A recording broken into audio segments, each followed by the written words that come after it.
Hi there, and a very warm welcome to Season 5, Episode 43 of People Soup. It's Ross McIntosh here.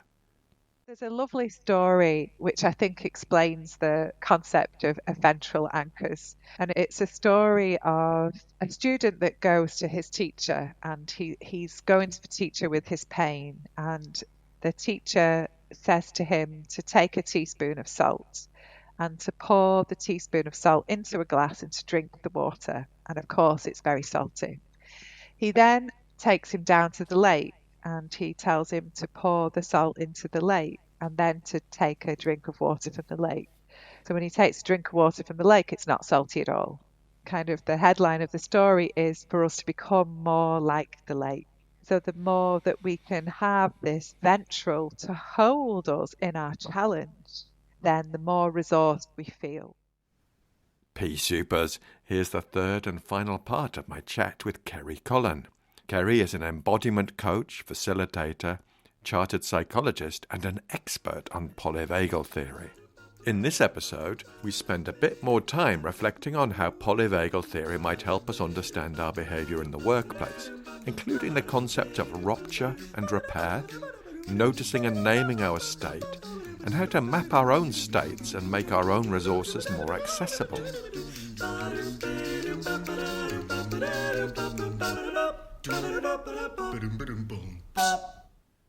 Now, for those of you who are new to People Soup, hello, welcome, great to have you on board. We are an award-winning podcast where we share evidence-based behavioural science in a way that's practical, accessible, and fun. Our mission is to unlock workplace potential with expert perspectives from contextual behavioural science. Now let's just scoot over to the news desk. If you'd like to find out more about the Act in the Workplace Train the Trainer program that I developed with Dr. Paul Flaxman in partnership with Contextual Consulting, you'll find the link in the show notes. It's coming up soon, in April and May this year. I've trained hundreds of adults using this training protocol, and also hundreds of trainers too. Thanks to Joe Oliver at Contextual Consulting, there's a code for the course which gives you a 20% discount, and that code is PSoup20. You'll find all the links in the show notes. Now, P-Soupers, in exciting news, the bookmarks have landed. They've been delivered, and each review that's read out on the show will receive a couple of our freshly designed bookmarks. What more of an incentive do you need? The bookmarks will be dispatched by our global distribution centre in the Northeast powerhouse that is led by Big G, my dad. He's previously sent bookmarks to Peru, so distance really is no object. And we really do love to get your reviews, because they help us reach more people with stuff that could be useful. For now, get a brew on and have a listen to part 3 of my chat with Kerry Cullen.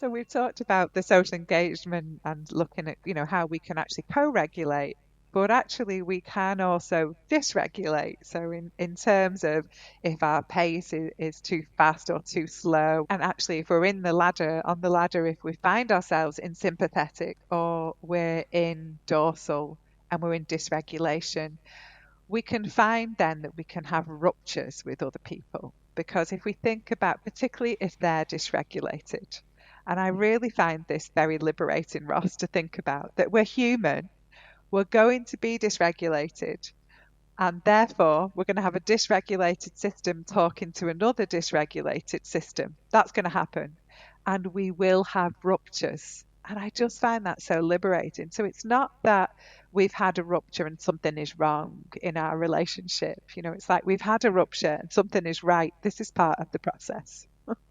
Beautiful. I just love this so much, this idea of rupture, and we're speaking from an unresourceful place. Yeah. And if we can honour the rupture and name the rupture, then we can repair. And when we repair, we can actually make the relationship stronger. And that has been my experience. And I'm very conflict averse as well, Ross. So I find conflict really challenging, but actually working through it from the language of rupture and thinking about it from dysregulation and just having an honest conversation about that really can strengthen relationship. Blimey. I hear it, and I love the rupture and repair element of this co-regulation. So, Kerry, I wonder, There's a skill in noticing where we are on the ladder and then what to do Yeah. next. I wonder if you could just talk to us a bit about that.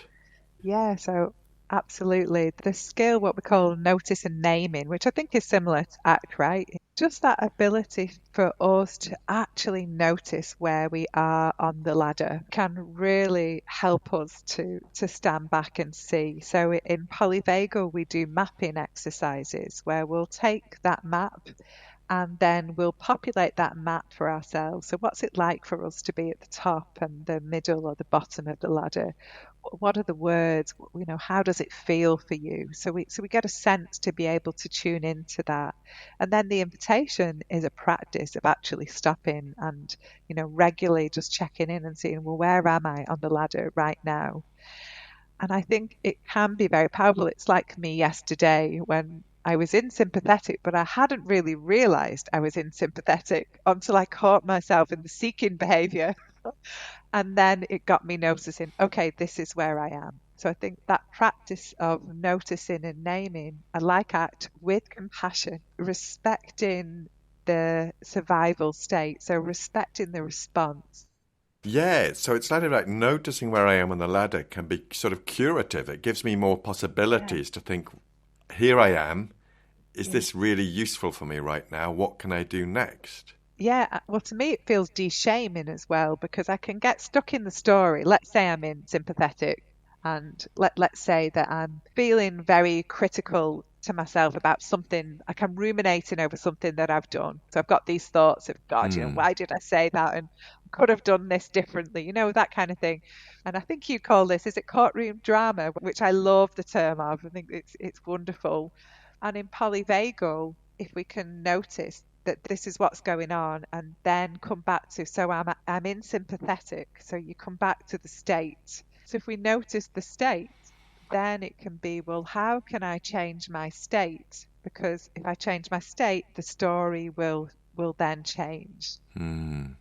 So I'll give you an example of that. I remember I'd done a training course one day, woke up in the middle of the night and I'm having my courtroom drama, of really going over it for a couple of hours of this kind of ruminating thoughts. And then I twigged, okay, I'm in sympathetic. This is what's happening. But then I thought about, well, how do I change my state? So what I did was actually do some breathing techniques and a regulation of the nervous system exercise. And it was so fascinating because when I did that, the story dropped because my state had changed. Wow. So it can be really powerful for us to tune in, for us individually, if we notice where we are on the ladder, and then to create some menus for ourselves around what helps us move out of this place and move more up the ladder. So that's what we're doing when we do the mapping. I know I've done one mapping with you, Yeah, Kerry, and when we're doing that, we're kind of just unpacking our system a bit to yeah, realize and rehearse what might yeah. be useful for us in my toolkit to help me move into that different state. Absolutely. And because when we're in those states, we're not as connected, because remember, we're disconnected. So we're not as connected to our resources. We find them harder to recall. So it can be really helpful to have those menus ready for ourselves. So, like yesterday, when it was like noticing I'm in sympathetic, get in the car, go to the park with the dog, and start walking. So it's like we have these menus ready for what helps us move up the ladder. And I suppose just to give some sort of general parameters about that, if we're in sympathetic with too much energy, what helps us move up the ladder is either something that will dispel the energy, so it can be going for a run, or something that gets rid of energy, or something that brings the energy down a bit. But something that's too slow in sympathetic perhaps won't register as much, if that makes Hmm. sense. Yeah, it makes perfect sense. And what Yeah. if we're at the bottom? Yeah, if we're at the bottom, and it's a really interesting place to explore, I think, we actually need more kindling. So if we think the energy is very low, it's like when you're trying to get a fire lit, it's about thinking about it in terms of kindling. What's something very small that can start to bring some energy back? So, Deb will even talked about, remember we said it's not a bucket, but if we find ourselves really low in that place, it can be just as simple as putting your feet on the floor and actually, being able to sit and bring some, into your posture and just bring some energy into the way you're sitting. So really small, more micro moves. It might be just, let's say nature is very regulating for a lot of us. So if we're in dorsal, it might be simply just either going outside and sitting in nature or having a more of a slower walk. And it can be interesting if somebody's home away from home is more sympathetic. And let's say they've had burnout or a bereavement or something that has dropped them down more into dorsal. Actually, it can be quite challenging because they're used to bringing their strategies, their sympathetic strategies in place. So I'll often hear people saying, I just wish I could get back to my running, feels out of touch. It feels too far away. So then it's about relearning different strategies, which is about just bringing some kindling into the system. And I love the kindling because that's like small steps. Yeah, yeah. I haven't been on my bike for a while because I had a bit of a tumble. And now I'm ready to get back on it. But I notice I need a bit of that kindling. Like to get my stuff ready, to research a route, to check there's air in the tyres. All of that creates that sort of anticipation and excitement for me that I can move that and I can do it. Yeah. But otherwise, without the kindling, I'll just stay there at the bottom. Absolutely, yeah. So that kindling is getting some energy. I know for me, when I'm in dorsal, let's say I have a proposal or something to do and I'll feel that I'm stuck, So then there'll be this voice that'll go, okay, I'm going to spend all afternoon doing this proposal and I'm going to get the whole thing done, and then I won't do any of it. So I find it really helpful to say to myself, okay, I'm just going to spend 10, 15 minutes on this and just see what comes. So it brings a bit of flow, but not too big an ask. And also giving yourself permission then that, that might be it and that's okay. So, but it's recognizing it's too big an ask. Yeah, it's like I've been having a right laugh with my dad the last few days because he's writing the Christmas card. And it's not an activity he loves, but I notice he went through the stage of, right, I've got the area on the desk ready, I've got my pens out, I've got my lists, but I haven't actually written anything yet. And I'm like, okay, well, maybe do the overseas one first. Yeah. Kind of ignoring the fact that he's missed the overseas postal deadlines, but let's just get those out of the way first. And then he got into that was a bit of kindling for him. Yeah. So that's those small steps, and that word kindling just really represents how we can start small and really start that fire. Yeah. Beautiful. So in terms of moving up and down the ladder, it's not about being in ventral all of the time, as we've mentioned. And of course, that the more we can cultivate that ventral energy for ourselves, the more we have that in the tank. And often it's about what Deb calls using that as a ventral anchor. So we have that then to be able to bring to experience what might be more challenging. So, for example, when I was having that conversation with my surgeon, there was still sympathetic, or, let me just think into it now. There would have been some dorsal running in the system, but it's about creating that ventral anchor. So creating the resilience that lies between us, that we can then lean into that to hold then some of that dorsal energy, if that makes sense. There's a lovely story which I think explains the concept of ventral anchors. And it's a story of a student that goes to his teacher, and he's going to the teacher with his pain, and the teacher says to him to take a teaspoon of salt and to pour the teaspoon of salt into a glass and to drink the water. And of course, it's very salty. He then takes him down to the lake and he tells him to pour the salt into the lake and then to take a drink of water from the lake. So when he takes a drink of water from the lake, it's not salty at all. Kind of the headline of the story is for us to become more like the lake. So the more that we can have this ventral to hold us in our challenge, then the more resourced we feel. I love that because it's very much aligned with ACT. Once again, is that we're making space for our whole human experience. We're Yeah. not trying to move away from the difficult emotions or sensations we have Yeah. inside of us. Because when we move Yeah. away from that stuff to try and dull it or mute it, we're typically doing things that aren't very productive or useful for our general health and well-being. Yeah. So those ventral anchors are kind of like, is it almost like we're throwing ourselves a rope to hoist Yeah. ourselves up the ladder? Is that? Yeah, it's a lovely way of thinking about it. We've got these anchors in ventral that can then hold the experience that we're having. So we might also think of that in terms of the preponderance of safety and danger.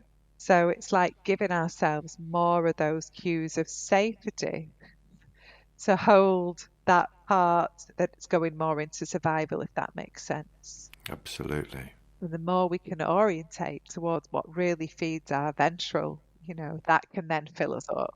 And we need to become more familiar with those ventral Yeah, anchors, because the more we yeah, repeat accessing them, the more chance we'll have to access them in the future, maybe when times are more turbulent. yeah, exactly. So that's the Yeah. point of this mapping.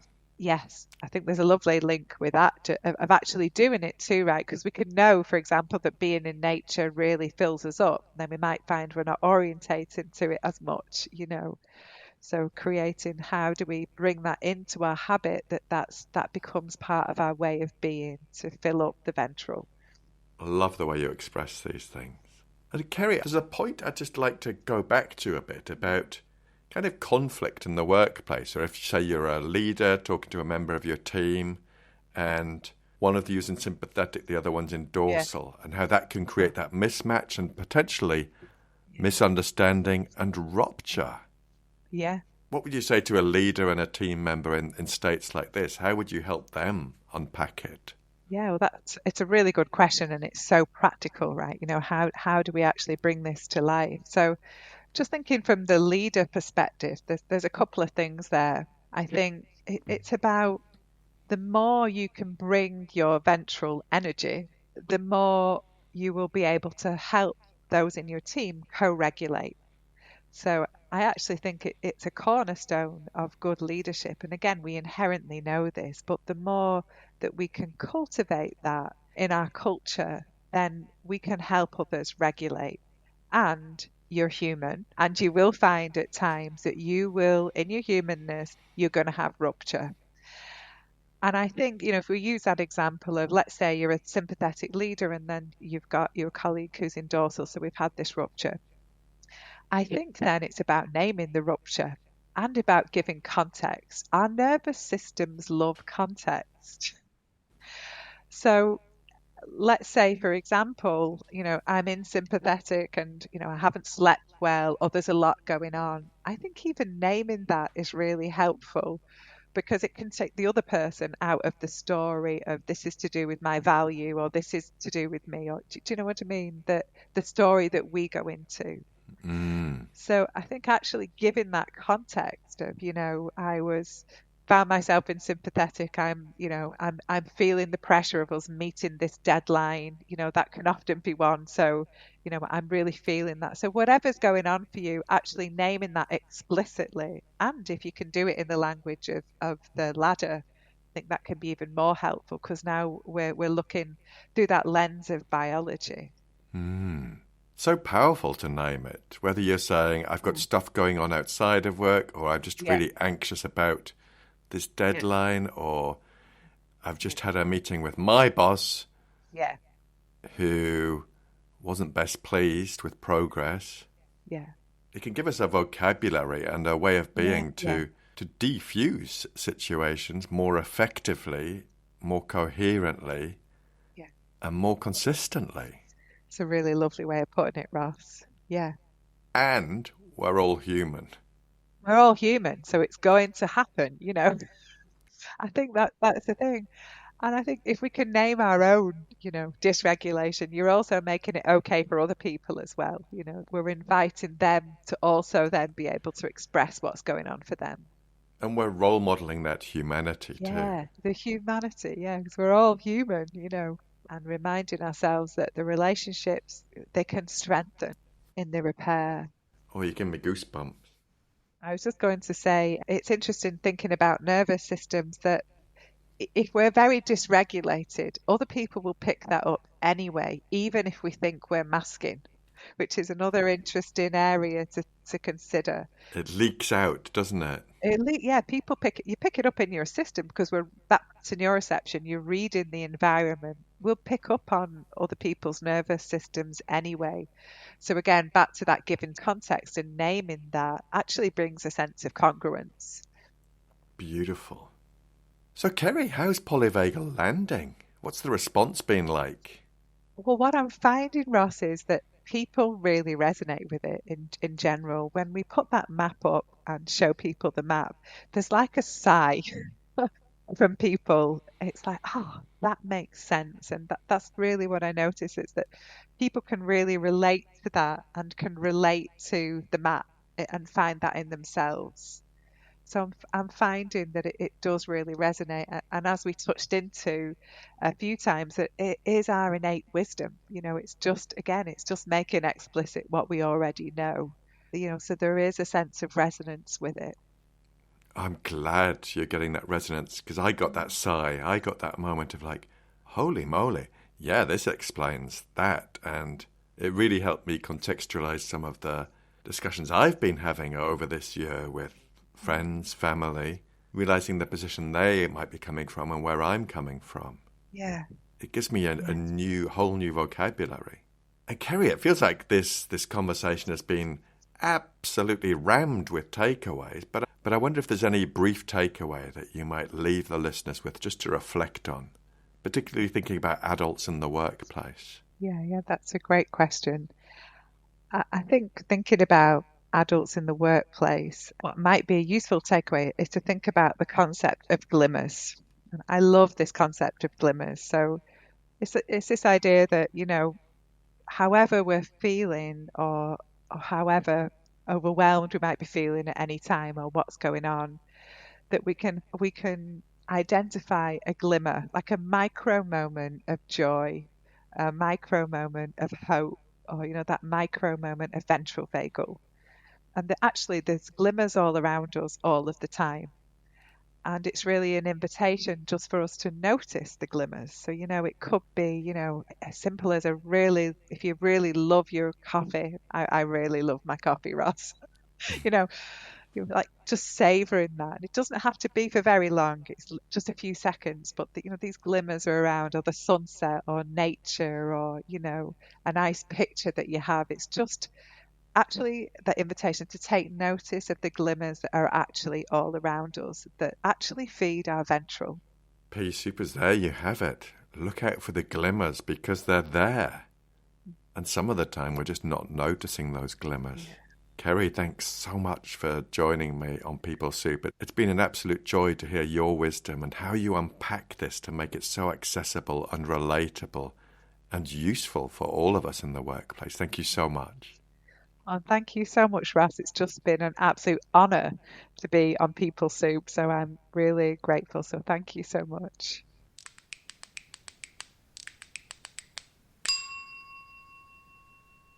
That's it, P Supers, part 3 of my chat with Kerry in the bag. Thanks so much to Kerry for being so open to the conversation about polyvagal theory, how it can be applied to the workplace, and how it relates to ACT. Next week, we have the first part of my conversation with clinical psychologist and award-winning podcast legend, Michaela Thomas, who at the time of recording had just returned from a spacious adventure.